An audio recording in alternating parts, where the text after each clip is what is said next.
destinée vient de toi. Hatima yangu yatokea kwako. Cette réunion vient de toi. Mkutano huu watokea kwako. Chaque être humain dans cette salle vient de toi. Kila mwanadamu ndani ya mkutano huu Les watokea esprits kwako. viennent de toi.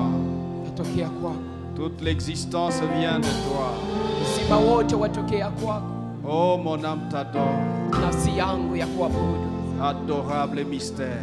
Unayestahili kuabudiwa ewe siri. Je t'adore, Seigneur. Ninakuabudu Bwana. Je t'aime, Yahweh. Nakupenda Yahweh. Je t'aime, mon Dieu. Nakupenda Mungu wangu. Assis sur ton trône, Unaketi kwenye kiti chako cha tel enzi. que tu es, Jinsi ulivyo. et ton règne s'étend Acha ufalme wako uendoke sur la terre duniani et dans tout l'univers na ulimwenguni nzima pour faire le bien. kwa kutenda mema. Tu es allé de lieu à lieu faisant le Ulienda bien, nafasi kwa nafasi ukitenda mema, guérissant tout ce qui était sous l'emprise du diable. ukiwaponya wote waliokuwa Le chini Père ya uwezo était wa avec Shetani. toi.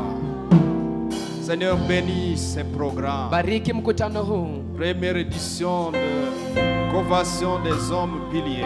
kongamano la kwanza la wanaume nguzo. Je déclare ouvert à ton nom Natangaza inafunguliwa kwa jina la lako. première convention Kongamano la des kwanza hommes piliers ya wanaume nguzo en 2021.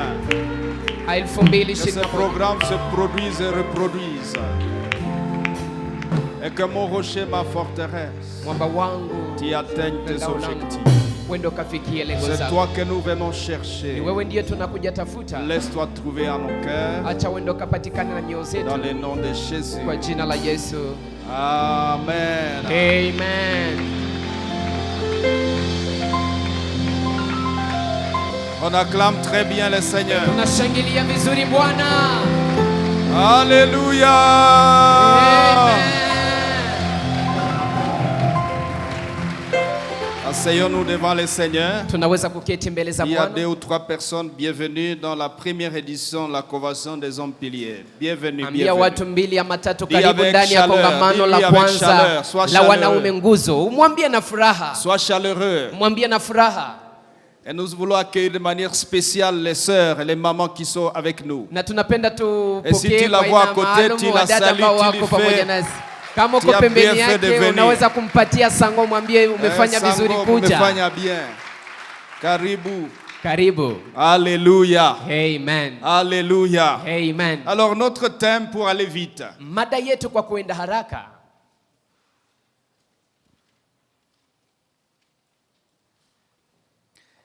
Si Dieu devenait un homme. Kama Mungu angegeuka mwanadamu.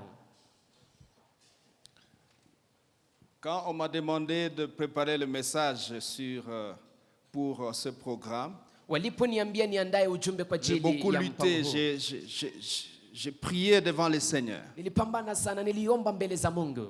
pour dire, Seigneur, tu veux dire quoi Ili à tes nimwambie fils? Mungu, napenda kuambia wana wako nini? Et ça a pris plusieurs jours Na ilinichukua siku nyingi jusqu'à ce que mpaka wakati l'Esprit dépose ça dans mon esprit. Roho aliweka hii ndani ya roho yangu. Va leur dire Uendo kawaambie que depuis le commencement, ya kwamba tangu mwanzo je suis mécontent sifurahi de ce que l'homme est sur la terre. ya ile ambayo mwanadamu iko duniani, Au point que na hata je risquerais de venir moi-même. ninaweza kuja mimi mwenyewe, Parce que ce que j'ai prévu depuis le commencement sababu niliyoiandaa tangu et ce mwanzo qui se passe sur la terre, na inayopitikana ça duniani, n'a pas de rapport. mambo hayako sawa. C'est là que le thème est venu. Na ni hapo ndipo mada ilitokea. Si Dieu Kama Mungu devenait un homme. angegeuka mwanadamu, C'est-à-dire, ni kusema si Dieu kama Mungu venait entrer dans cet homme qui existe sur la terre angekuja kuingia ndani ya ule mtu ambaye iko et commence duniani à vivre comme Dieu directement, na anaanza kuishi kama Mungu hapo hapo, qu'est-ce qui arriverait? nini ambao ungepaswa kufika? Durant ces 3-4 jours, Ndani ya siku hizi 3 ama 4 nous voulons réfléchir, tunatamani kufikiri, essayer de trouver tupime kupata les raisons sababu pour lesquelles Dieu voudrait venir lui-même. ambazo zinaweza acha kwamba Mungu Vous anahitaji savez, kuja quand yeye mwenyewe. la Bible dit, Jésus a donné la parabole. Unajua Yesu alipana mezali. Il dit, un roi ou un grand avait un champ, il envoya son serviteur. Anasema anapana mfano, kulikuwa mfalme ambaye alituma mtumishi wake ndani ya Et shamba lake. les gérants qu'il avait laissés Na mwongozi ambaye alimwacha les tuèrent. akawaua wale watumishi.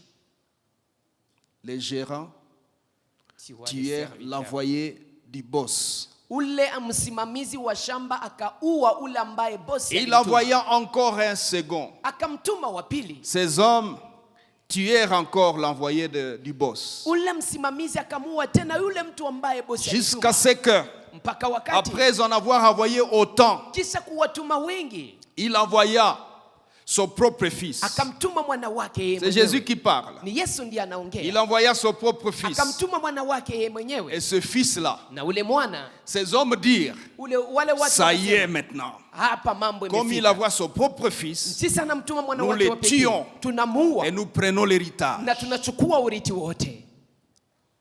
Et le propre fils était Jésus. Na ule mwanake wa pekee ilikuwa ni Yesu. Pourquoi tu envoies ton propre fils? Sababu gani unamtuma mwana Parce wako que j'ai mwenyewe? envoyé des autres. Sababu nimewatuma wengine. Mais les gens que j'ai laissés là-bas, Lakini watu niliowaacha hapo ils fonctionnent autrement. wanatumika kitofauti. Dieu Mungu a envie de venir lui-même anahitaji akuja yeye mwenyewe sur la terre. hapa duniani. Et s'il venait, Na kama angekuja, quelle serait la situation? hali ingekuwa namna gani? Alors prenez ces 4, 5, 6 textes. Mtachukua hizi andiko On vous nane, projette Genèse chapitre 1er verset 26 Mwanzo et 1:26, Jean chapitre 1er verset 1 à 3 et 14. Yohana 1:1 hadi 3 na 14, Ensuite Hébreux chapitre 1er verset 1 à 3 Waebrania 1:1 hadi et 3, Apocalypse 21 verset 3. Ufunuo 21 mstari wa 3, Éphésiens chapitre 3 verset 14 à 19. Waefeso 3:14 Et hadi puis Romains 19, chapitre 8 verset 16 à 21. kisha Warumi 8:16 hadi 21. Notre effort durant ces quelques jours Tutakayoifanya muda wa siku chache hizi, consistera à essayer, tutapima avec l'aide du Saint-Esprit, pamoja na usaidizi wa Roho Mtakatifu, essayer de réfléchir avec vous tutapima kufikiri pamoja nanyi pour découvrir ili tugundue au travers de l'histoire kupitia historia et au travers des Écritures na kupitia maandiko comment Dieu namna gani Mungu a eu la soif alipata kiu, et le fardeau profond alipata mzigo ndani d'avoir mwake sur kubwa la terre ya kuwa duniani une sorte de reproduction de Dieu aina moja ya mazalio inayotokea qui kwa se Mungu multiplierait en termes de famille. ambayo itajizidisha kama vile jamaa. C'est-à-dire Inamaanisha le Dieu qui est au ciel, Mungu ambaye iko mbingu ayant voulu se reproduire, alipotamani il kuzaa créa wafanaye, l'univers. akaumba ulimwengu. Il existait depuis avant l'existence. Alikuwa mbele ya kuwa, Parce que c'est lui qui a engendré l'existence. maana ni yeye ndiye aliyezaa kukua, Et dans son temps d'existence libre, na ndani ya wakati wake ambao alikuwa anaishi kwa huru, il créa le temps. akaumba muda, Il libéra l'existence. akaachilia kuwa kwa vitu, Et puis, na kisha il décida akaamua de se reproduire, kujizalisha, de créer une famille. aunde jamaa.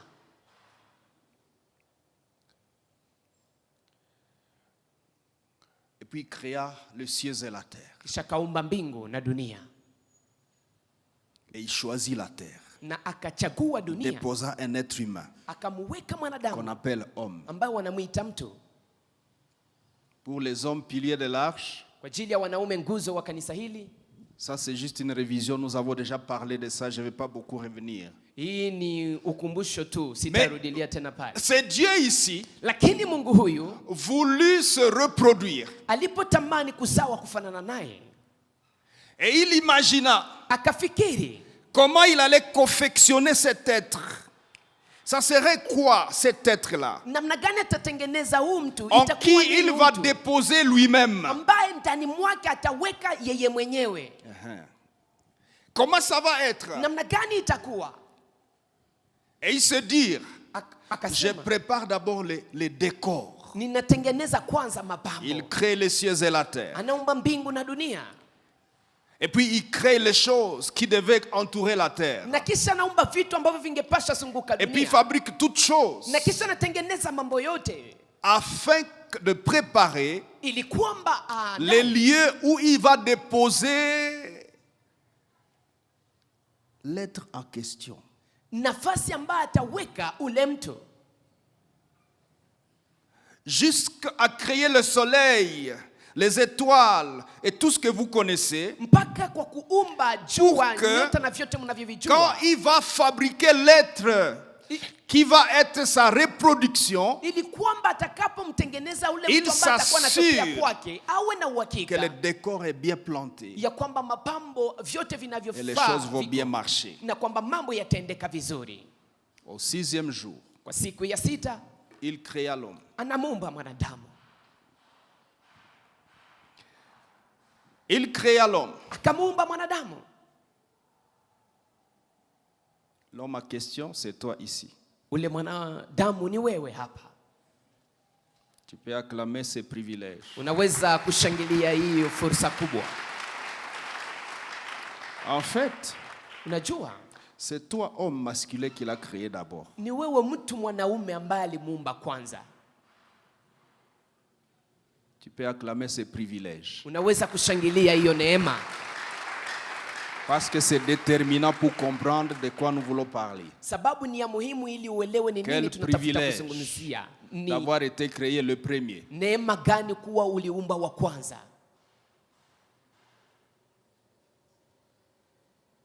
Seigneur, tu m'as créé le premier. Bwana, umeniumba wa kwanza. Eh. Ndiyo.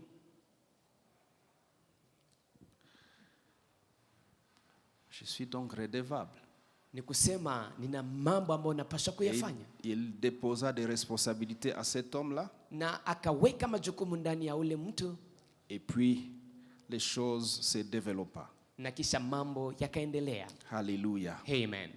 J'aimerais vous inviter, mes frères Ningependa niwaalike ndugu et mes zangu sœurs, na dada zangu à pouvoir comprendre ceci, kuelewa hii, que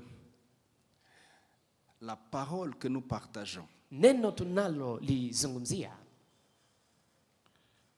la parole de Dieu, neno la Mungu, devient une réalité inakuwa ukweli lorsque nous la recevons wakati tunalipokea avec un cœur ouvert. pamoja na moyo ambao uko wazi. Il est écrit dans Ésaïe 53, verset 1er. Imeandikwa ndani ya kitabu Qui a cha cru Isaya à ce qui nous a été 53, annoncé? nani aliamini Qui a reconnu le iliyotangaziwa? bras de l'Éternel? Nani aliyetambua mkono wa Bwana? Il y a le bras de l'Éternel dans ce que l'Éternel parle. Kuna mkono wa Bwana ndani ya ile ambayo Bwana Et anasema. dans Ézéchiel chapitre 2, verset 1 à 2, il est écrit, Na ndani ya Ezekieli 2:1 hadi 2 maandikwa, il me dit, fils de l'homme, akaniambia mwana wa mtu, tiens-toi sur tes pieds et je te parlerai. simama kwa miguu yako na Et au verset nitaongea na 2, wewe. Na shairi la Dès pili, qu'il m'eut adressé ces mots, aliponiambia l'Esprit maneno haya, entrant en moi Roho akaingia ndani et me fit mwangu tenir sur mes pieds. na Et akanishikilia j'entendis kwenye celui miguu qui me yangu. parlait. Na nikasikia ulambani Lorsqu'il entendit la parole, wakati aliposikia neno, quelque chose se passait kuna kitu kilichopitikana en lui. ndani mwake. La parole que nous allons écouter, Neno tutakalo la lisikiliza, parole de Dieu, neno la Mungu elle est vivante. liko hai. Quand nous la recevons Tunapolipokea avec un cœur ouvert, pamoja na moyo nous devenons uliowazi, ce que la parole dit. tunakuwa ile ambayo neno Tu linasema. vas devenir ce que cette parole dit. Utageuka ile ambayo neno hili À la linasema. mesure où tu l'écoutes et la reçois. Kwa kiwango De tout ton unapolisikiliza cœur. na kulipokea kwa moyo wako wote. Alléluia. Amen. Alléluia. Amen. Je prie Naomba qu'à la fin de ce programme, kwamba mwisho wa mpango huu un homme pilier mwanaume ambaye ni nguzo soit une toute autre personne. awe mtu tofauti. Alors commençons avec le premier chapitre. Sasa tuanze na kipengele cha kwanza. Je pensais qu'on y aille comme ceci, un essai de réflexion sur le thème. Tunaweza kupima kufikiri juu ya mada. essai de réflexion sur le thème. Kipimo cha kufikiri juu ya mada. Alléluia. Amen. Si Dieu devenait un homme, Kama Mungu angegeuka mwanadamu. 3 points de suspension. Nukta 3 zinazoendelea. Quel serait le portrait du monde si Dieu était l'homme qui est sur la terre en ce moment? Ni nini ingekuwa picha ya ulimwengu kama Mungu angekuwa mwanadamu Si ambaye les hommes que tu vois kama wanadamu wanaume unaowaona seraient Dieu directement, wangekuwa ni Mungu, quel serait le monde? ulimwengu ungekuwa namna gani?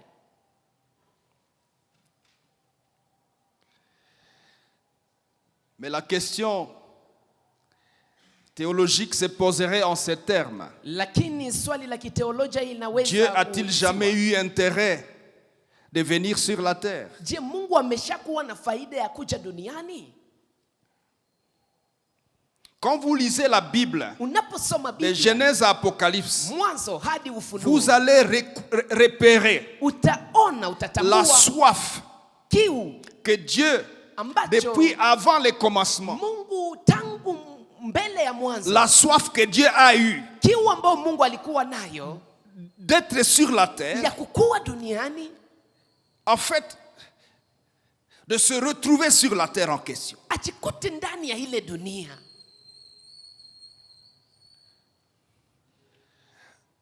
Mais Seigneur, Lakini Bwana, regardez, tazama dans les temps les plus proches, ndani ya wakati ambao uko Matthieu karibu, 6, 9 à 13, Mathayo 6:9 hadi il est écrit, 13. voici donc comment vous devez prier. Imeandikwa, tazama jinsi mnapaswa kuomba. Qui parle? Nani anayeongea? Jésus. Ni Yesu. Il dit, Anasema, quand vous priez, dites, mnapoomba notre semeni, Père qui est où? Baba yetu aliye wapi? Qui est où? Aliye wapi? Qui est où? Iko wapi? Que ton nom soit Jina lako sanctifié, na litakaswe. mais que ton règne Lakini vienne. ufalme wako na uje. Mais Seigneur, tu parles, tu es où? Je suis sur la terre. Bwana, unaongea Donc, uko wapi? si Niko ton règne duniani. doit venir, est-ce que ton règne vient au ciel? Kama Non, ufalme wako que utakuja, ton règne ufalme vienne wako sur utakuja la duniani. terre. Ufalme wako utakuja Mais duniani. reste là-bas, Seigneur. Lakini baki huko Bwana. Que ton règne vienne. Ufalme wako uje. Où? Wapi? Sur la terre. Duniani. Que ta volonté soit faite Mapenzi yako na yafanyike sur la terre duniani comme elle se fait au ciel. kama vile yanavyofanyika mbinguni. Ah bon? Donc, la volonté de Dieu est bien faite au ciel. Ni kusema mapenzi ya Mungu yanafanyika vizuri Seigneur mbinguni. Jésus, tu es déjà sur la terre. Bwana Yesu, umeshakuwa Tu duniani. as donc l'impression Ni kusema unafikiria kwamba que la manière dont ça se passe au ciel, ya kwamba namna inavyopitikana depuis que tu mbinguni es sur la terre, tangu uko tu duniani constates que ça n'a pas de relation. unagundua ya kwamba Et tu hayana dis, ushirika. Na unasema vous, les hommes, nyinyi quand wanadamu vous allez prier, mtakapoomba dites semeni que ta volonté soit faite mapenzi yako yafanyike ici, hapa comme elle se fait au ciel. kama vile Et pour yanafanyika ce huko faire, mbinguni. Na kwa ajili que ton règne là ufalme wako vienne huo ici. uje hapa. Tu as vu quoi, Seigneur Jésus? Umeona nini Bwana Yesu? J'ai vu Nimeona des failles. nimeona ya kwamba J'ai kuna vu kushindwa. des vides. Nimeona kuko J'ai fasi vu ambapo kuko patupu. Des incohérences. Nimeona mambo ambayo J'ai vu hayapatani. des choses qui ne tiennent pas. Naona vitu ambavyo havikamati. Vous voyez, mes frères? Unaona ndugu zangu?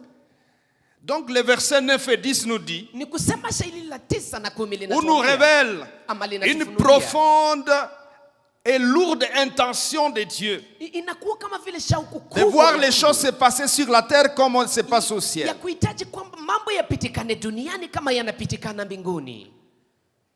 Alléluia. Amen. Voici seulement il y a 2000 ans que Jésus a dit cette parole. Tazama tu, kuna miaka 2000 Yesu alisema maneno haya, Mais plusieurs milliers d'années avant, lakini miaka nyingi mbele yake, au commencement, mwanzoni, le Créateur, Dieu, muumbaji Yahweh Mungu, lui-même, Yahweh yeye mwenyewe prononça une autre parole. akatamka neno lingine. En fait, aurait déjà prononcé la parole semblable. alikuwa ameshasema neno Comme linalofanana pour na vous hili. dire, Kama vile kwa Jésus kuambia, vient aujourd'hui, Yesu Kristo il y a anakuja 2000 leo, ans, kuna miaka il 2000 constate des imepita, choses. anagundua mambo et il dit na anasema que ce qui se fait là en haut vienne ici. inayofanyika huko Que juu ton ije règne hapa. là-bas vienne ici. Ufalme wako huko juu uje hapa. Parce que Sababu quand il créait le ciel et la terre, alipoumba mbingu et na quand il dunia, créait l'homme, na alipomuumba il y avait mwanadamu, l'intention palikuwa na de hitaji voir ya kuona une sorte de reproduction de Dieu, aina moja ya une kuleta sorte picha ya de Mungu. réminiscence, une sorte de réalité divine Aina moja ya kufanana na se Mungu retrouver sur la terre. ipatikane hapa duniani. Et ce fut la motivation Na hiyo ndiyo iliyokuwa pour shabaha laquelle ambayo iliacha Dieu, Mungu ne devant pas changer dans son être, ambaye hapaswi kubadilika ndani ya utu wake, décidant de créer un autre être akaamua kumuumba mtu mwingine qui va être l'accomplissement de son rêve. ambaye atakuwa utimilifu wa ile ambayo alikuwa anafikiria. Cet être-là, c'est toi. Mwanadamu huyo ni wewe. Au commencement, Mwanzoni Dieu aurait prononcé la parole suivante, Genèse 1, 26. Mungu alikuwa ametamka neno kama Puis na Dieu hili dit, ndani ya Mwanzo moja faisons ishirini na l'homme sita. à notre image, Kisha Mungu akasema tumfanye selon mtu notre ressemblance, anayefanana nasi, wa kufanana sisi, et qu'il domine. na atawale. Dieu créa l'homme à son image. Mungu Verset akamuumba 27. mtu anayefanana Il le naye, kwa créa à mfano wake. l'image de Dieu. Akamuumba kwa mfano wa Mungu. Il créa l'homme et la femme. Akamuumba mwanaume na Verset 28, mwanamke. il leur dit, 28 et Dieu les akawaambia, bénit et leur dit, Mungu kawabariki na soyez kuwaambia, féconds, multipliez, remplissez la terre et la zaeni sujétissez. mjizidishe na mutishe Et puis dunia, dominez. na kisha mtawale. Remarquez, Tazama, de la Genèse à l'Apocalypse, kuanzia Mwanzo hadi Ufunuo nous remarquons un effort divin tunagundua kazi ya Mungu de reproduire Dieu sur la terre. ya kumleta Mungu hapa Comme duniani, si Dieu voulait devenir un homme. kama vile Mungu alitamani kuwa mwanadamu. Est-ce que quelqu'un me capte? Je, kuna mtu ambaye ananisikiliza? C'est Dieu éternel, Huyu Mungu wa milele, immuable, ambaye habadiliki, infini, ambaye hana mwisho, omniprésent, ambaye iko mahali tout pote, puissant, ambaye ana uwezo wote, qu'il ait l'intention de créer un être awe na shabaha ya hitaji ya kumuumba mwanadamu dans lequel il va se télécharger ambamo ndani mwake atajipakiza, pour que ili kwamba ce que lui sait ile ambayo yeye anajua comme l'être Dieu, kama vile mtu Mungu, qu'il voyait ça aione sur la terre. hapa duniani, Sur la terre. duniani. Dans 1 Corinthiens 15, 45, il est écrit, et Adam devint un être vivant, une Ndani- âme vivante. Ndani ya Wakorinto wa kwanza 15:45 neno la Mungu linasema Dans kwamba Genèse Adamu 2, akakuwa 7, il nafsi est iliyo écrit, hai. et Dieu fit de la boue et il est soufflant de son souffle dans cette chose-là. Et elle devait un être vivant. Ndani ya kitabu cha Mwanzo 2:7 neno la Mungu linasema Mungu akamuumba wanadamu kupitia Alors la question demeure, mavumbi na akapulizia si ndani mwake Dieu pumzi, devenait un na homme, akakuwa 3 nafsi points de iliyo hai. suspension. Kama Mungu angekuwa mwanadamu, hilo ni swali. Si cela arrivait, Kama hiyo ingefika, il y aurait eu raison, une raison kungekuwa sababu de le devenir. ya kukua yeye, Il y aurait eu une motivation. kungekuwa shabaha, Il y aurait eu un objectif. kungekuwa shabaha. Quelle serait la raison?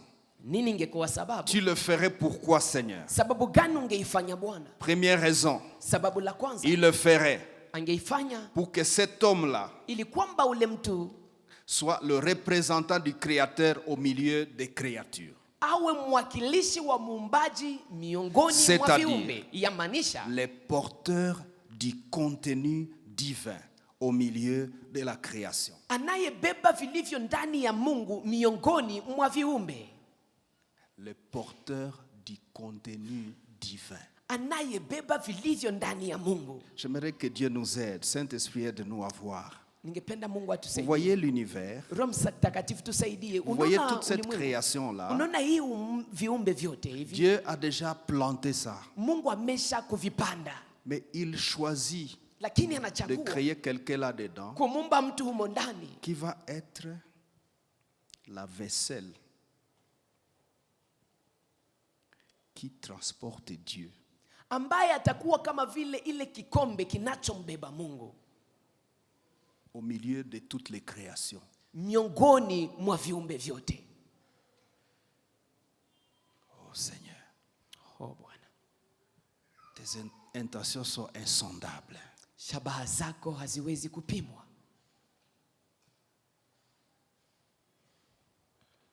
Ces réalités ne peuvent que nous pousser à genoux et nous prosterner devant Dieu.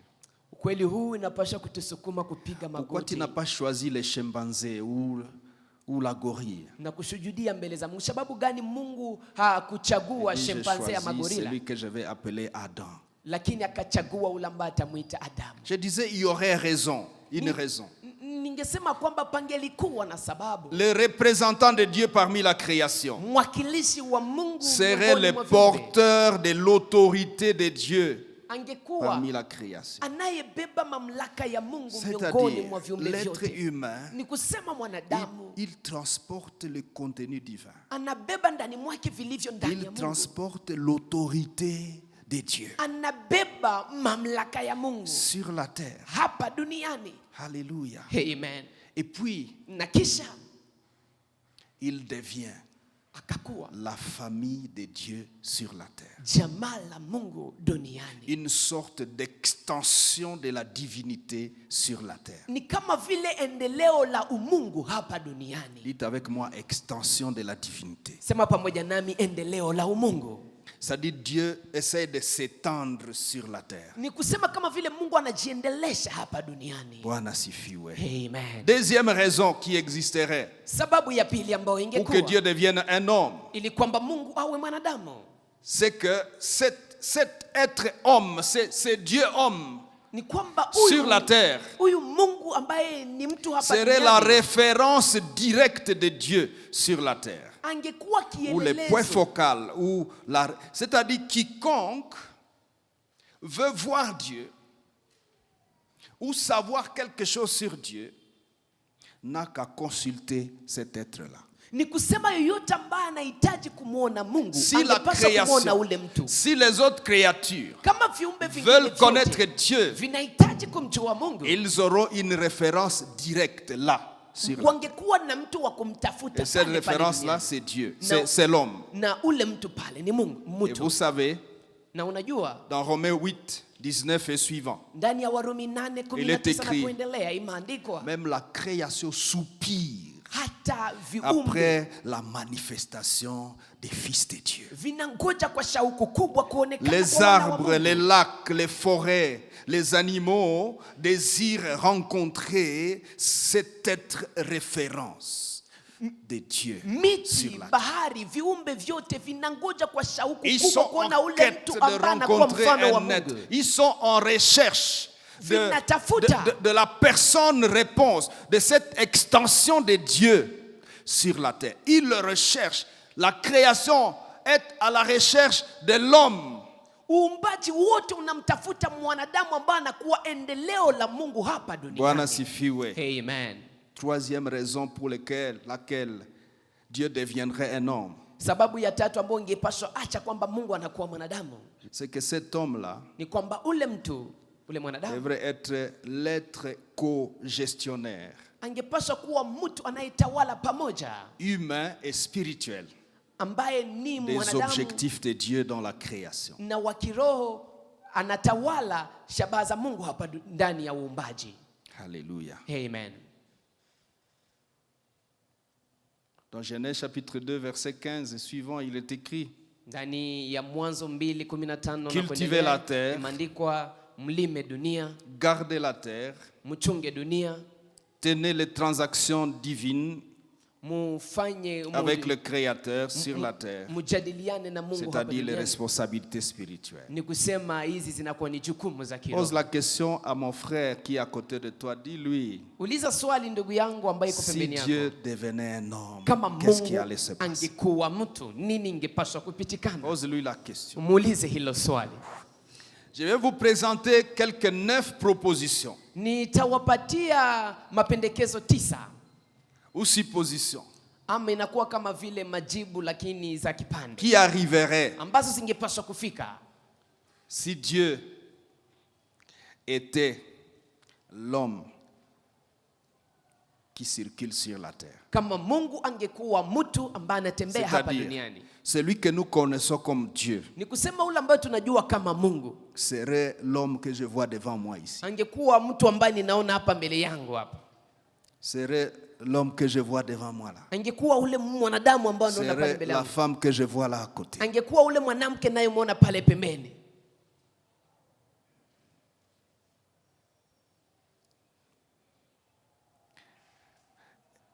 Regardez un peu le voisin. Angalia kwanza Regardez-lui jirani. dans les yeux. Muangalie ndani ya macho. Essayez d'imaginer que c'est lui Dieu. Fikiria kwanza yeye ndiye Mungu.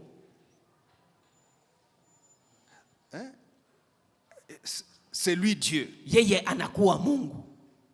Qu'est-ce qui va se passer? Nini itapitikana?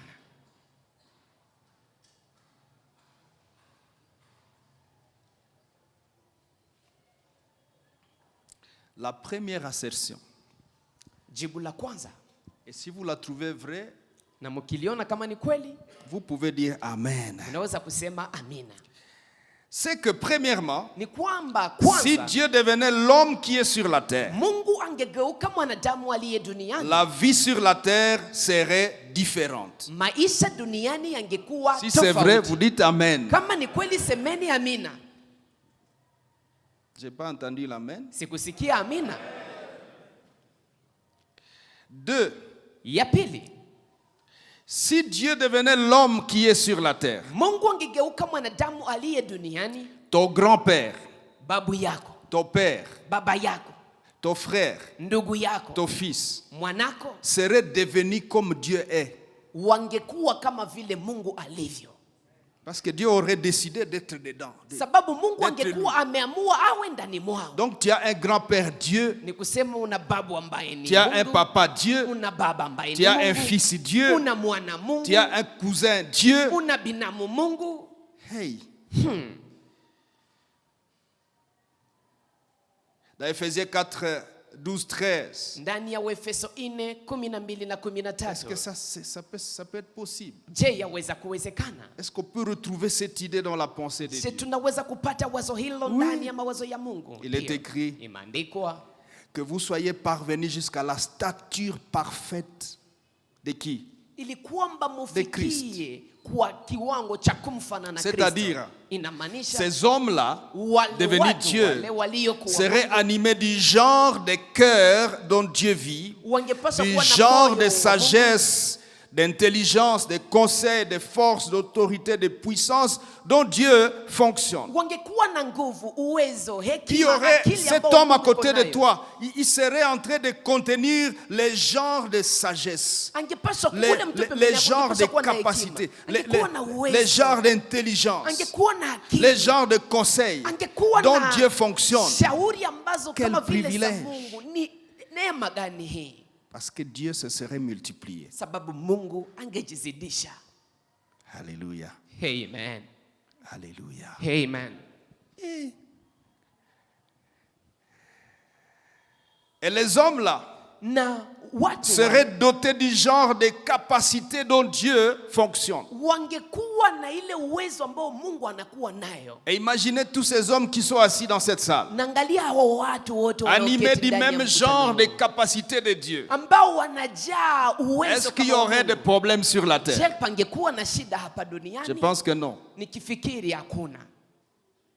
Voilà pourquoi Na ndiyo maana Dieu Mungu est satisfait hatusheke de ce qui se passe sur la terre. ya ile inayopitikana duniani. Troisième assertion. Jibu la tatu, Si Dieu devenait l'homme qui est sur la terre, Mungu angegeuka mwanadamu aliye le duniani, monde satanique ulimwengu wa kishetani perdrait le contrôle sur les humains. ungepoteza uwezo wao juu ya wanadamu. Acclame le Seigneur. Shangilia Bwana. Vous voyez, Unaona, Si lui est Dieu, lui est Dieu, lui est Dieu, lui est Dieu, Satan va fonctionner où? kama yeye ni Mungu, huyu ni Mungu, yule ni Mungu, shetani atatumikia tena wapi? Comment vous trouvez? Mnaona namna gani? Satan va perdre le contrôle. Shetani atapoteza uwezo wake wote. Mambo Du reste, yamekwisha. Kwanza, Satan opère et réussit grâce à l'homme shetani qui lui a donné anatumika de l'espace pour réussir. na kufaulu sababu ya mwanadamu ambaye alimpatia nafasi ili kwamba atumike. Alléluia. Amen. Alléluia. Amen. Le monde satanique Ulimwengu wa kishetani perdrait le contrôle sur les humains. ungepoteza uwezo wake, utawala wake juu ya Ce wanadamu. sont nos faillites Ni kushindwa kwetu dans le plan initial de Dieu ndani ya mpango wa kwanza wa qui Mungu, offre à Satan ndio inampa de shetani grandes opportunités d'opération. mafursa kubwa, njia kubwa anazotumikia ndani. Cinquième assertion. Jibu la tano, Si Dieu devenait un homme, kama Mungu angekuwa mwanadamu, le développement de la vie sur la terre aurait pris une orientation différente. kuendelea kwa maisha duniani ingekamata Une orientation différente de celle que nous vivons. mwelekeo tofauti na ule L'orientation de la vie tunaoishi sur la terre aujourd'hui est basée sur l'égoïsme, mwelekeo wa maisha la leo destruction inakuwa de na l'homme uchoyo, par l'homme, uharibifu, kuharibisha la mtu kwa destruction de la mwitu, nature, kuharibu les triomphes mazingara, du plus fort sur le faible. kushinda kwa wale wenye nguvu juu ya wenye Lorsque kuwa le péché est wadhaifu. entré, Wakati dhambi Genèse iliingia, 4, 1 à 8, Caïn, vous connaissez l'histoire. Mwanzo 4:1, mnajua historia ya Kaini na Vous Abeli. voyez l'orientation que le monde a pris. Mnaona mwelekeo ambao ulimwengu C'est la loi ulichukua. de la sélection naturelle. Inakuwa La ni loi du plus sheria fort. ya ule ambaye iko na nguvu Si zaidi. Dieu devenait un homme, Kama Mungu angegeuka le mwanadamu, monde cesserait de fonctionner de cette manière-là. ulimwengu ungeacha kutumika namna hii. 5. Tano, La gestion du patrimoine terre. kuchunga hii Le utajiri wa dunia. patrimoine terre Utajiri wa dunia servirait à tous les humains, ingefaidia à tous les peuples et à toutes wanadamu les wote, nations. mataifa yote na nchi zote. Voyez, quand viendra le règne de 1000 ans, Wakati utawala wa miaka 1000 utakuja, où Jésus-Christ sera lui-même le chef d'État de la terre. ambapo Yesu Kristo yeye mwenyewe atakuwa rais wa dunia. Vous imaginez ce que ça va donner? Mnaona ile ambayo itakuwa. 6. 6, La notion des inventions, la notion de technologie, uundaji, la notion des teknolojia, affaires biashara serait motivée par la volonté de faire du bien. vingekuwa na shabaha moja ambayo ni kutenda mema, Faire du bien aux hommes kutendea mema wanadamu, et la volonté de la conservation du patrimoine terre. na wakitafuta kulinda ile mali ambayo ni dunia. Alléluia. Amen. Dans Isaïe 5, verset 8, il est écrit: Ndani ya Isaya 5:8 maandiko, Malheur à ceux qui ajoutent maison à maison et qui joignent champ à champ jusqu'à ce qu'ils n'aient plus d'espace. ule kwa wale Et qu'il wanaoongeza reste nyumba na seul mashamba mpaka dans le wasikuwe pays. tena na nafasi, wanabaki wenyewe ndani ya nchi. C'est ça l'orientation Hii ndio mwelekeo wa Actuel. dunia sasa lorsque Dieu n'est pas là. wakati Mungu haiko. Pourtant, Ijapokuwa si c'est Dieu qui était là, ingelikuwa ni Mungu on ndiye iko hapo, partirait de ce qui existe. À tungeanzia terme kwa ile des ambayo iko, inventions, à terme de technologie, on partirait de ce qui existe, tungeanzia kwa ile ambayo iko, pour uundaji, produire des teknolojia, solutions, na tunaleta mais tout masuluhisho en majibu, conservant lakini tukilinda l'existant. uzima, L'existant. tukilinda vilivyo. Aujourd'hui, nous développons technologie. Leo tunaendelesha Nous développons teknolojia, des affaires tunaendelesha biashara, en tuant l'existant. tukiua vile ambavyo viko. Quelqu'un dit j'ai inventé, Kuna mtu anasema nimeunda kitu mais son fulani, invention tue le reste. lakini uundaji wake unaumbu vingine. Vous voyez l'homme, comment il est tellement destructeur, même par rapport à la nature et à l'écologie. Unaona jinsi mwanadamu anakuwa mharibifu sana na haribu hata mazingara. Si c'était Dieu qui était là, Ingelikuwa ni Mungu ndiye ambaye iko, la terre ne prendrait pas une telle orientation. ulimwengu, dunia haingechukua mwelekeo kama na huo. 7. Ya 7, La chute de l'homme kuanguka kwa mwanadamu n'existerait pas. hakungekuwa. Car cet homme Dieu Maana ule mtu Mungu en Éden ndani ya bustani ya Edeni aurait choisi de manger de l'arbre de la vie et vivre éternellement. angechagua kula ile mti ya uzima na naishi Rappelez-vous, milele. frères, sœurs, Kumbukeni ndugu na dada, en Éden, ndani ya Edeni Dieu a pris soin Mungu de alijikaza créer 4 arbres. akaumba miti ine. Le premier arbre, Mti wa kwanza arbre pour tes yeux, ilikuwa mti kwa ajili ya macho yako, n'est-ce pas? sio hivyo? Des arbres beaux à voir. Miti nzuri kwa kuona. Deuxième arbre, Mti wa pili, arbre pour notre estomac, mti kwa ajili ya tumbo letu, bon à manger. nzuri kwa kula. Troisième arbre, Mti wa tatu, arbre pour vivre éternellement, mti kwa ajili ya kuishi milele, l'arbre de vie.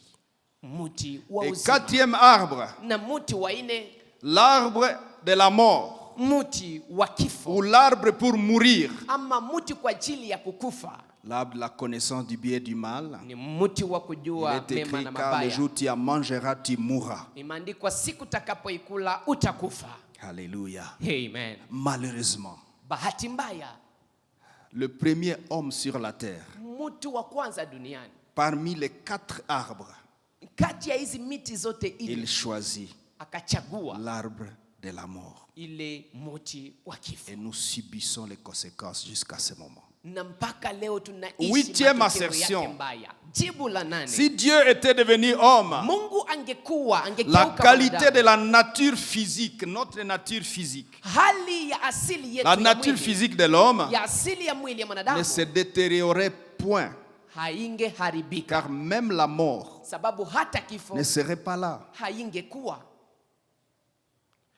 Le vieillissement, Kuzeheka, les maladies dans nos corps magonjwa ndani ya mili zetu sont des indices inakuwa ni alama que la mort avait été accueillie sur la terre. ya kwamba kifo Ce kilipokelewa sont les duniani. œuvres de la mort dans la chair. Inakuwa ni kazi za matendo ya kifo Or, ndani si ya mwili. Dieu était l'homme sur la terre en Éden, Ijapokuwa Mungu il choisirait l'arbre de vie ya bustani ya Edeni, et la angelichagua mort mti ne wa serait uzima pas là. na kifo Est-ce que quelqu'un peut hakingekuwa. acclamer le Seigneur? Je, kuna mtu anaweza kumshangilia Bwana? Ça voudrait dire, chaque fois qu'un enfant naîtrait, Inamaanisha kila wakati ambapo mtoto angezaliwa ce serait parti pour l'éternité. ingekuwa basi ni umilele. Tu nais et tu es là, c'est fini. Unazaliwa na basi imeisha. Combien ça serait beau, quoi. Ingekuwa mzuri na kupendeza. Et donc toi, Ni kusema tu ne wewe serais pas en train de vieillir. haungekuwa uko na On zeeka, grandirait jusqu'à un certain seuil, j'imagine. tungekomaa hadi kimo fulani Et puis on nafikiria, resterait comme ça. na kisha tungebakilia tu hivyo. Alléluia.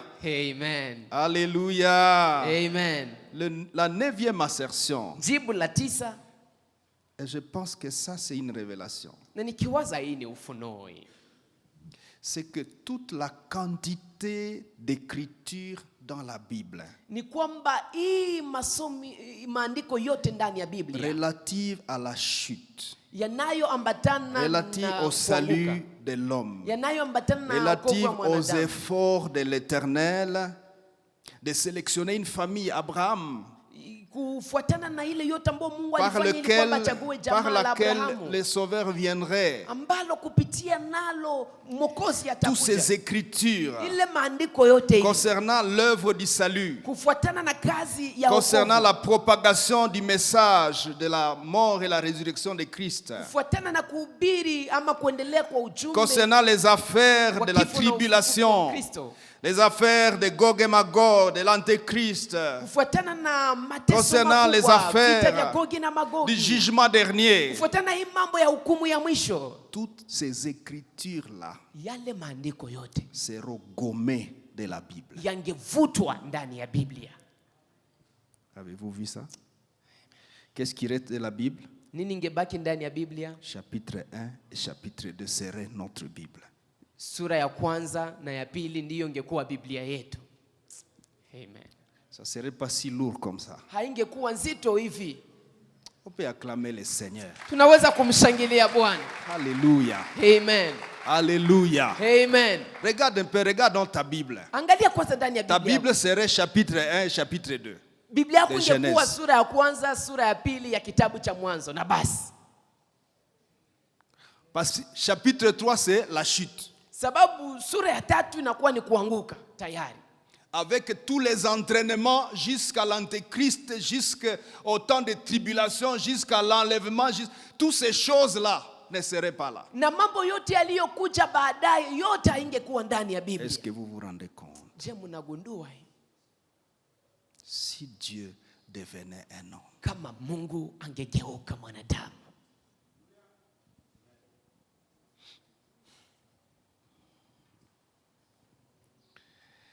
Et donc la vie sur la terre Na ni kusema maisha duniani aurait d'autres pôles d'intérêt. ingekuwa na faida zingine inayofuatilia. C'est-à-dire notre vie sur la terre là. Maisha yetu hapa La duniani. chute n'a pas eu lieu. Kuanguka haikukua. La vie aurait d'autres pôles d'intérêt. Il y aurait d'autres formes d'intérêt sur la terre. Kungekuwa faida ya aina nyingine ambazo tunazozifuatilia. La sueur Jasho est arrivée. imefika. Les malheurs sont arrivés. Ole Les zimefika. condamnations sont arrivées. Hukumu Les zimefika. voies de sortie ont été développées par l'Éternel. Njia za kuokolewa Les tentatives zimetengenezwa na d'essayer Mungu. d'aider l'homme par la loi. Kutafuta kumsaidia mwanadamu Et c'est kupitia des sheria. écrits, c'est des pages, c'est des Inakuwa écrits, c'est des livres. vikaratasi, ni jusqu'à maandiko, Apocalypse. vitabu mpaka Ufunuo. Bwana asifiwe. Amen. Voilà ce qui explique la gravité Tazama inayofasiria de la uhatari chute de l'homme wa kuanguka kwa mwanadamu et de l'insatisfaction de Dieu na kutotosheka kwa Mungu par rapport kufuatana à l'homme qui est sur la terre. na mtu aliye duniani. Au commencement, Mwanzoni l'idée de Dieu wazo la Mungu est que Dieu ni kwamba Mungu se reproduit sur la terre. ajilete hapa duniani. L'idée de Dieu, Wazo la Mungu c'est que les choses se passent sur la terre ni kwamba mambo yapitikane comme duniani. si c'était Dieu lui-même sur la Ni terre. kama vile ni Mungu yeye mwenyewe Et Dieu duniani. lance les bases. Na Mungu analeta misingi. Malheureusement, Bahati mbaya l'homme choisit mwanadamu anachagua le contraire. iliyo kinyume, Et nous sommes ce que nous sommes. na tuko ile ambayo tuko.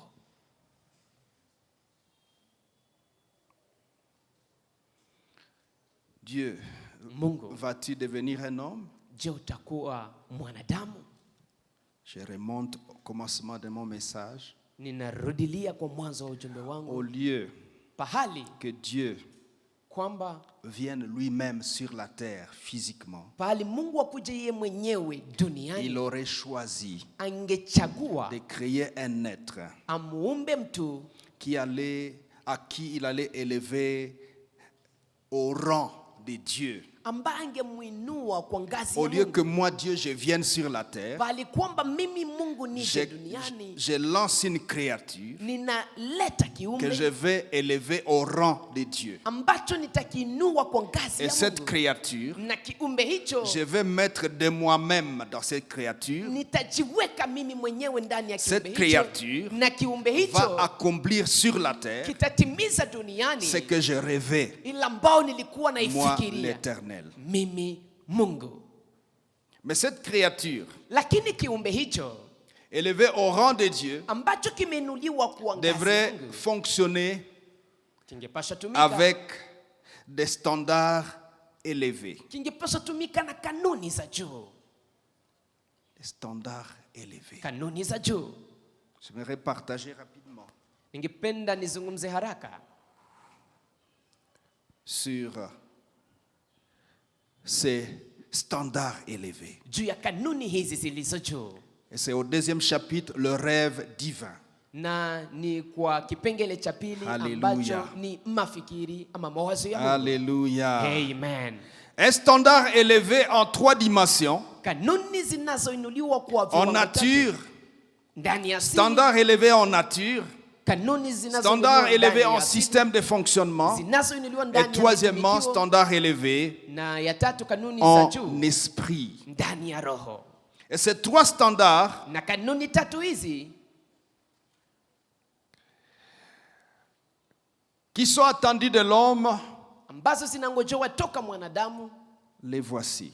ndizo hizi. Regardez. Tazama, En nature, kwanza ndani ya asili. Dans Hébreux chapitre 1er verset 2 et 3, 2 à 3, Ndani ya Waebrania il est 1:2 écrit, hadi 3 imeandikwa, Dieu dans ces derniers jours, Mungu ndani ya siku le verset za 1er mwisho. dit, après avoir par plusieurs reprises, etc., Shairi la kwanza nasema kisha Dieu, kwa mara nyingi. dans ces akazalika. derniers jours, Mungu ndani ya siku hizi nous za a mwisho parlé par le Fils, ametuongelesha kupitia c'est-à-dire Mwana, Jésus-Christ, yamaanisha Yesu Kristo, qu'il a établi héritier de toutes choses et par lesquelles il a aussi créé le monde. mrithi wa mambo yote ambao kupitia yeye ameumba pia dunia. Regardez la suite. Angalia inayofuata, Et qui, na ambaye virgule, mkato étant le reflet de sa gloire akiwa ni picha ya utukufu et wake l'empreinte de sa personne, na chapa ya utu wake, et soutenant toutes choses par sa parole puissante, et ainsi de suite. akishikilia mambo yote kupitia neno lake lenye uwezo na Jésus-Christ kadhalika. vient sur la terre. Yesu Kristo anakuja duniani. Vous voyez, Unaona, Adam, le premier Adam est venu. Adamu wa kwanza amekuja Les choses se sont gâchées. na mambo yameharibika. Jésus, Dieu a créé les voies et moyens pour essayer de racheter la situation. Na Mungu ameunda njia zote ili kwamba Et aweze il kukomboa envoie hali hiyo. son propre fils Na anamtuma mwana wake qui wa vient pekee, du ciel. anayetokea mbingu. Dieu, Mungu il prit la chair anachukua mwili dans une vierge. ndani ya bikira, Il naît à Bethléem. anazaliwa Betlehemu, Il grandit à Nazareth. anakomalia Nazareti, Il monte à la croix à Jérusalem. anapanda msalabani Yerusalema. Il est le reflet de sa gloire. Yeye ni picha ya utukufu wake. Il est l'empreinte, le cachet. Yeye ni Il est, chapa, il est muhuri. la trace. Yeye ni chapa. Il est les traces, les empreintes Yeye ndiye chapa de la personne de Dieu. ya utu wa Mungu.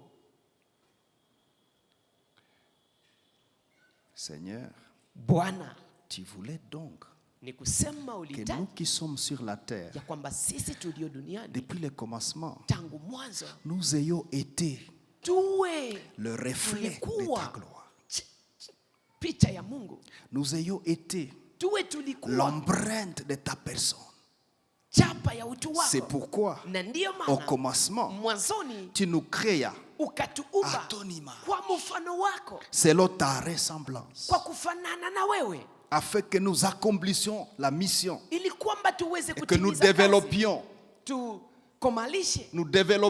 tukomalishe les choses que tu as préparées tuendeleshe vitu à ambavyo réaliser sur la terre. uliviandaa ili kwamba tuvitimize travers de duniani l'homme. kupitia mwanadamu. Alléluia. Amen.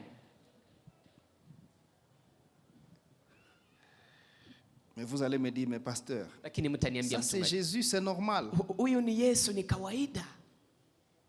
Mais regardez dans Éphésiens 4. Tazama ndani ya Efeso 4. Que nous soyons tous parvenus, verset 13, à Mstari wa l'unité de la 13, foi tufikie et de la sote kwa connaissance umoja du wa Fils de imani, Dieu, kumjua mwana wa à Mungu, l'état d'homme fait, kwa aina ya mtu ambaye à la mesure de la stature parfaite kwa de Christ. kipimo cha kiwango kikamilifu cha Kristo. Remarquez ceci, Tazama hii, je reviens. narudilia hapa, Nous soyons tous parvenus tufikie sote à l'unité de la foi kwa umoja wa imani et connecteur, na à kama l'unité vile de la kiunganishi, connaissance du Fils de Dieu. kwa umoja wa kumjua mwana wa Mungu. Et le concept connaissance ici Na hii neno la kujua hii a le wanayoitumia sens en grec ginosko, inamaanisha ndani ya Kigiriki ginesko, qui consiste en ambayo inamaanisha connaître kujua pour devenir ce que nous connaissons. ili tugeuke ile ambayo sisi tunajua. Jean 17:3. Yohana 17 mstari wa Car 3. la vie éternelle Ana uzima wa milele est qu'il te ginosko. ni kwamba wako ginesko, Toi, le seul vrai Dieu, wewe Mungu wa et kweli celui que tu as envoyé na Jésus-Christ. ule uliyemtuma Yesu La Kristo. vie éternelle Uzima wa est qu'il te milele connaisse, ni kwamba wakujue, qu'il te ginosko. wakuginesko, C'est-à-dire ya amanisha la connaissance kujua qui nous amène à devenir ce que nous connaissons. ambayo inatupeleka kukua ile ambayo Et tunayoijua. Paul dit Na Paulo que anasema nous soyons parvenus tuwe à la tumefikia connaissance du Fils de Dieu, c'est-à-dire Wakujua mwana à wa la Mungu. ginosko du Fils de Dieu. Inamaanisha C'est-à-dire kukujua na kugeuka devenir mwana wa Mungu. le Christ. Kukua ule Kristo.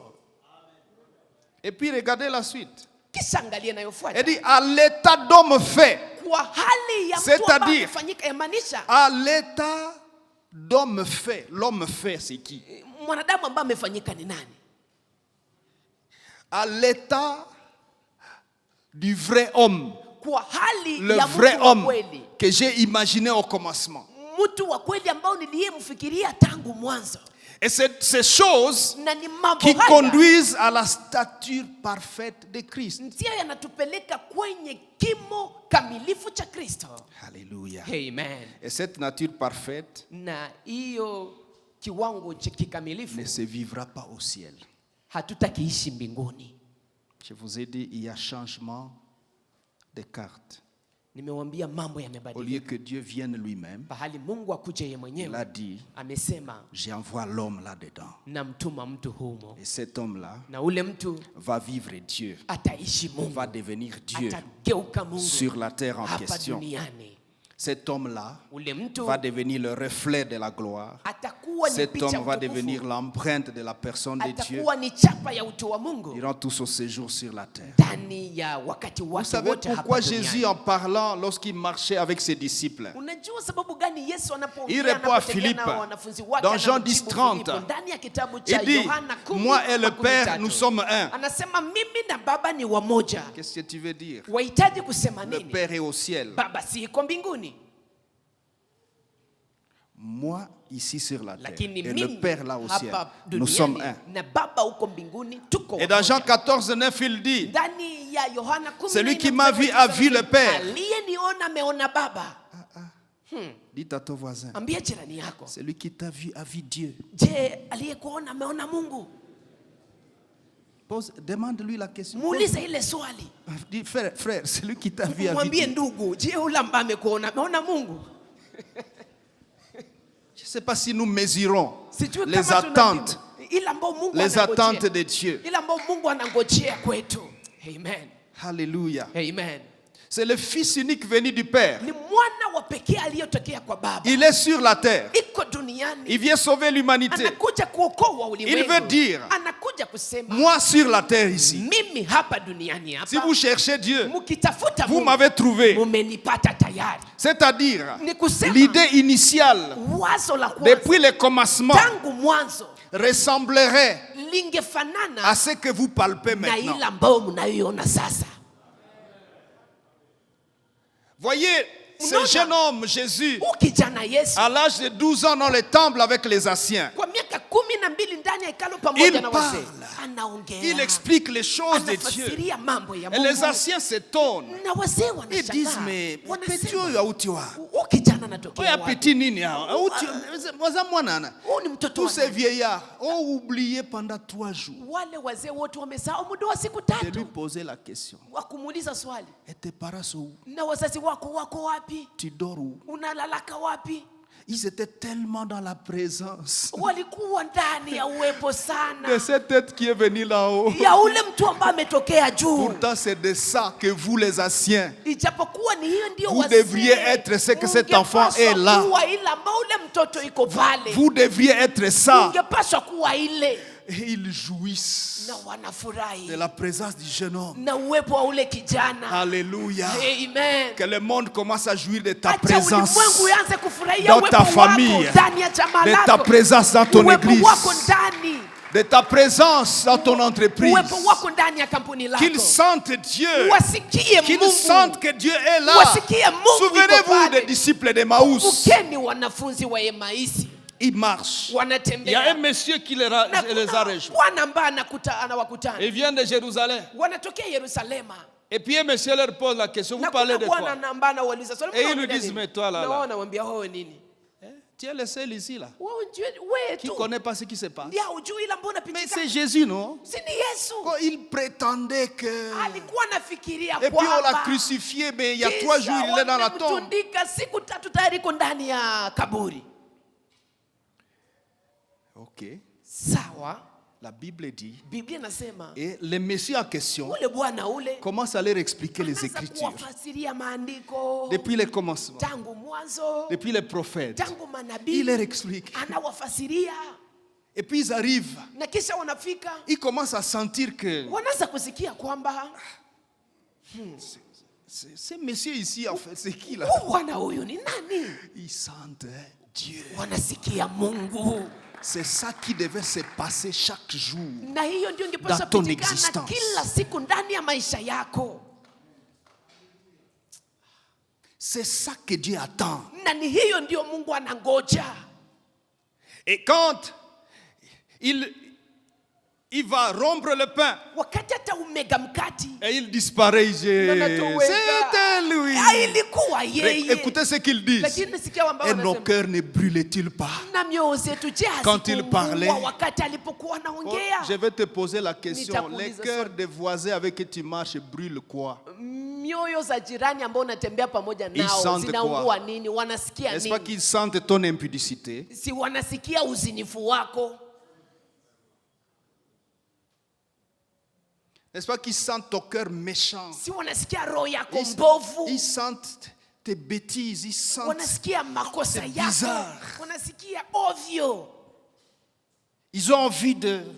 Wanatafuta kukimbia?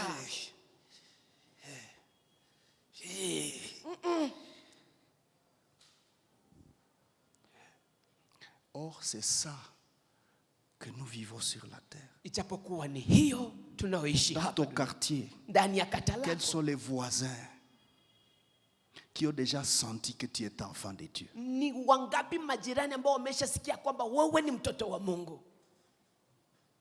Nous sommes pasteurs, n'est-ce pas? Si tuko wachungaji? Sio hivyo? Dans notre quartier, Ndani ya kata combien de letu voisins ont déjà senti que nous étions pasteurs? majirani ngapi wameshasikia kwamba sisi ni wachungaji? Qu'est-ce que les gens ressentent Watu wanasikia nini? lorsqu'ils se frottent à nous? Nini ambayo inatugusa? Notre orgueil? Je, ni kiburi chetu? Qu'est-ce qu'ils ressentent? Nini Ils, wanasikia? ils sentent Dieu. Je, wanasikia Mungu?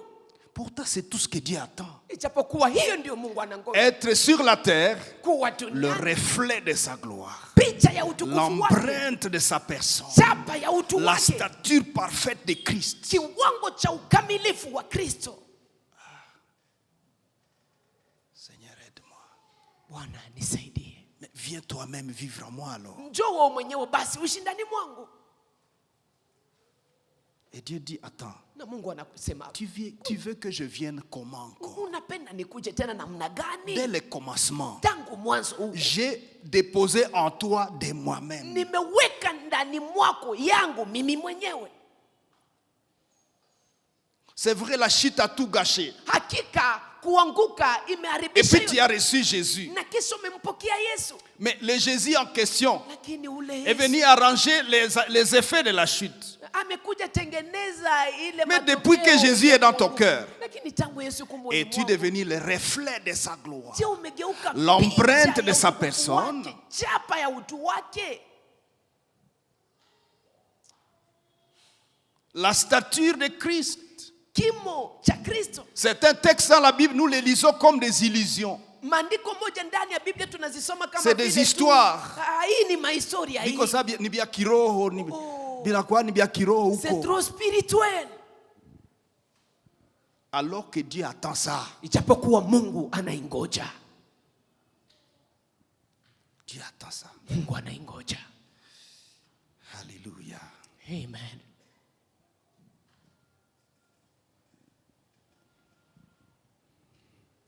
Dans le psaume chapitre 82 verset 6 et 7 il est écrit: Ndani ya Zaburi 82:6 hadi 7 imeandikwa, j'avais dit, nilisema vous êtes des dieux. nyinyi ni wa Mungu. Saluez le Dieu qui est à côté de toi. Salimu Mungu aliye pembeni yako.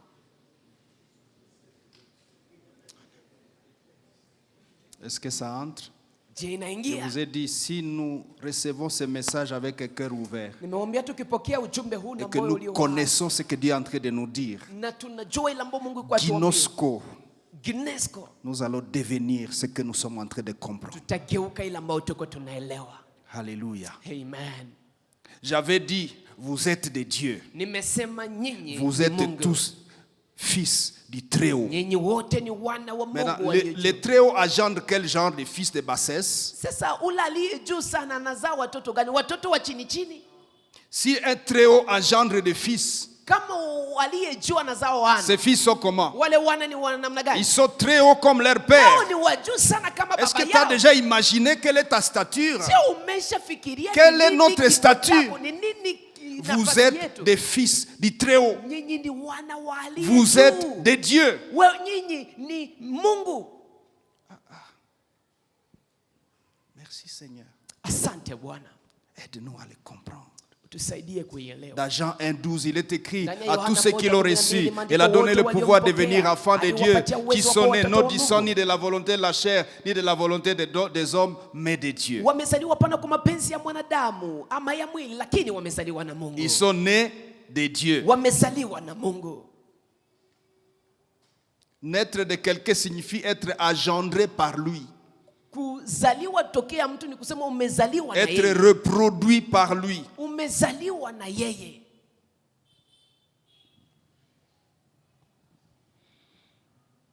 Et quels sont les éléments qui constituent cette nature divine en l'homme? Na ni nini mambo ambayo inaunda hii asili Premier ya Mungu élément. ndani ya mwanadamu? Jambo la kwanza C'est l'image et la ressemblance de Dieu en nous.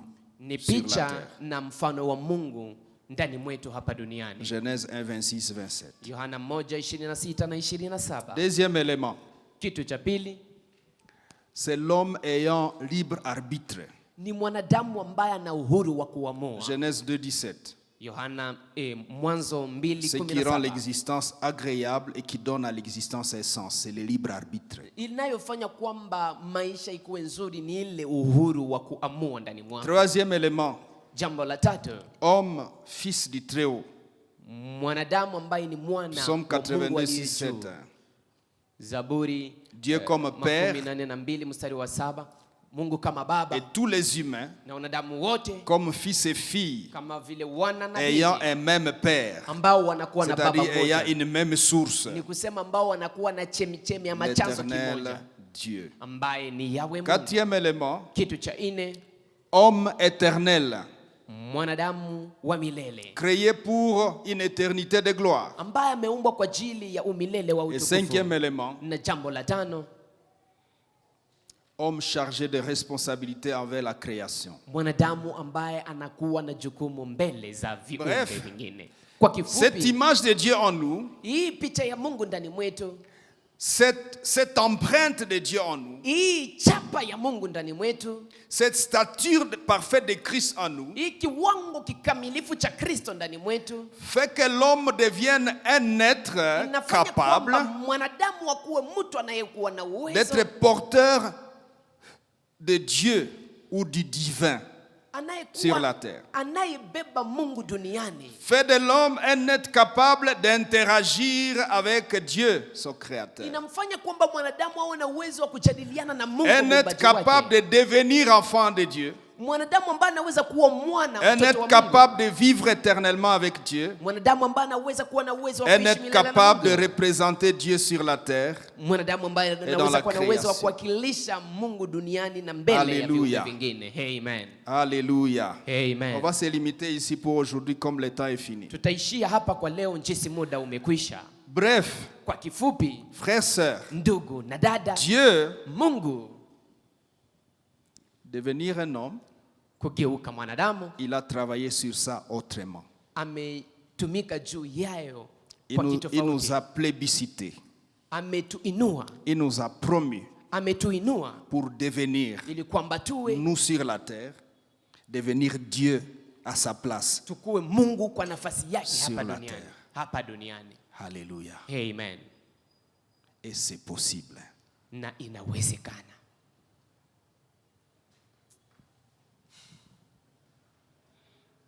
Message inawachokesha? Le message vous fatigue. Levons-nous un instant. Tunaweza kusimama kwa muda.